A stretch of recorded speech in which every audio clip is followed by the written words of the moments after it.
This is Leap Magazine, and with me I have none other than Deficio, caster for Riot Games. Thank you for joining us. Well, thank you for having me. I'm looking forward to it. To start things off, obviously to make this a little interesting, you are actually Danish. I am. Yes, and I am actually Danish.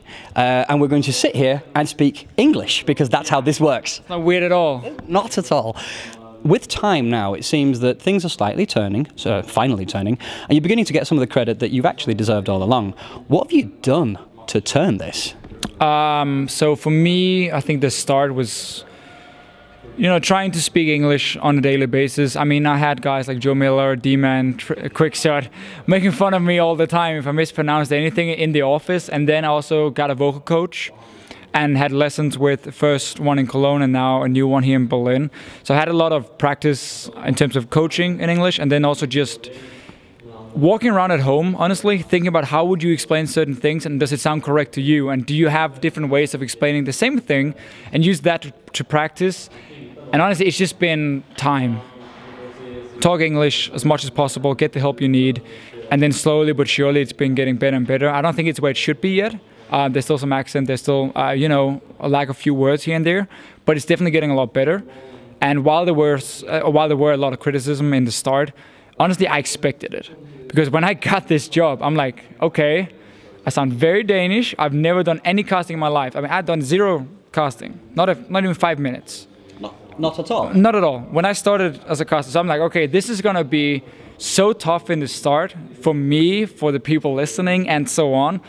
It's just about ignore it. Listen to the casters, listen to Riot, get the feedback from them. That's what matters. I mean, again, when you have guys like Quickshot, D-Man, and Joe believing in you, saying, here's what you should improve, it's working well, just keep going, that matters about 100 times as much as what Reddit says. You might as well change your name to the Oracle at this stage. It's a bit of a running joke that you very rarely call things incorrectly, which is fascinating in a lot of ways, but it does make me wonder, how on earth, with your schedule, with everything you're doing, how on earth do you stay on top of the meta? How do you stay on top of these games? I mean, do you watch a lot of VODs, or do you have people to pick out interesting matches and then you sit and analyze the good ones? How do you do it?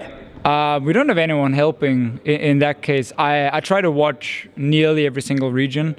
Even Brazil has been picked up for me lately, and I find it very interesting to watch, but Korea has always been a main focus. China, last year started getting towards Worlds, and now this year I've been trying to follow it as much as possible. I mean, there's too many games to watch everything, but at least you keep yourself highlighted, and like you check pick and bans, worst case. If you can't watch the game, at least you go pick and bans, you look at the item builds, and if there's anything that stood out, you try and figure out what happened. And if there's anything, let's say someone just played Teemo top, I mean, you obviously go in and you watch the game and see how it worked, and you write down notes and you try and save it. So it's just a whole lot of work behind the scene, outside of these few hours we're sitting and casting, to try and keep up to date with everything that happens. And then also I try to keep a very close relationship with other casters like Monte Cristo, Jan and Kopi, and so on, the new LPL guys as well. We talk back and forth, and I try to stay close with the teams, so you can always talk to players and coaches, get some insight from them. So it's just a lot of information from a lot of different sources, and then it's watching way too many games. Way too many games, but that's needed, and you got to be able to take notes from them as well to stay up to date, because it's no longer okay just watching your own region. You're going to fall behind compared to other casters if you do, and you're going to miss out on so many new things, because it's not always your region is the first one to figure out something new. So it's just, yeah, it's a lot of work, and I do still think I'm wrong quite a lot, too much. But that's maybe just me, because I'm trying to get everything to be perfect. But there are times where League of Legends is a game of opinions.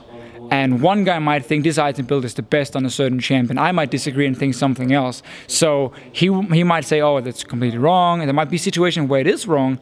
And that's just what you got to learn from. So every time if I do make a mistake on air, I make sure I note it down, and I never make the same mistake again. But there's an interesting fact, including spreading this to all of Scandinavia in general. For countries with so small populations, there is an overabundance of top-tier players, and I mean even the fact that we somehow managed to sneak in a caster. Do you think there's something about the mentality of nationalities that that goes into it? I've noticed a thing that a lot of Danish players like to be the carries. It might not be the carry role they're playing, but even if they're playing support or jungler, they want to be the guys deciding the games. I don't know if that's because of some pride or whatever. When you start playing, you want to be the best, and a lot of people have like that because, like, we're a small country, like what 5.2 million people. We gotta make something happen for people to notice us, and I think a lot of Danes share the same kind of mentality. Maybe that's been part of us getting so many good players because everyone has been really try hard in improving, and also I think we've just been fairly lucky with how when the League of Legends scene really started, we had players like Froggen and Wicked representing Denmark, allowing a lot of people to follow them and trying to say, I'm going to go in their footstep. If they can make it, I can make it. And I want to be the one also playing on this top level. So I definitely think it's helped a lot that we've always been at the top of League of Legends. I mean, Counter-Strike has been the same when it comes to Scandinavia. We have so many good players. And the thing is just, you look at some of these guys, you say, you know what, Froggen, 17-year-old Danish kid, back then, why is he doing it and I can't? I'm going to go try and aim for the same. And then people really get to that point where they get good enough. I'm going to ask you to think of the first, literally the first word that pops into your mind that you want to tell people. Pølse. Excellent. Thank you very much for joining us. For more on the LCS Spring Finals, stay tuned to leapmagazine.com. Thank you.